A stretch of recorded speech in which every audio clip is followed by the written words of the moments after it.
ब्रह्मा गुरुविष्णु गुरुदेव महेश्वर गुरुरेव परं ब्रह्म तस्मै श्री गुरुवे नमः। अखण्डमण्डलाकारं व्याप्तं येन चराचरं तत्पदं दर्शितं येन तस्मै श्री गुरुवे नमः। अज्ञानतिमिरन्धस्य ज्ञानाञ्जनं शलाकया चक्षुरुन्मिलितं येन तस्मै श्री गुरुवे नमः।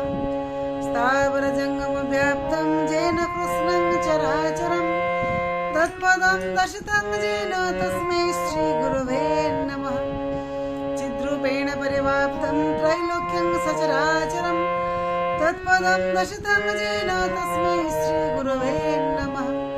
न गुरुरधिकं तत्त्वं न गुरुरधिकं तपः तत्त्वज्ञानात् परं नास्ति तस्मै श्री गुरुवे नमः। मन्माता श्री जगन्नाथ मद्गुरु श्री जगद्गुरु मदात्मा सर्वभूतात्मा तस्मै श्री गुरुवे नमः। गुरुरादिरनादिश्च गुरुः परमदैवतं गुरोः परतरं नास्ति तस्मै श्री गुरुवे नमः।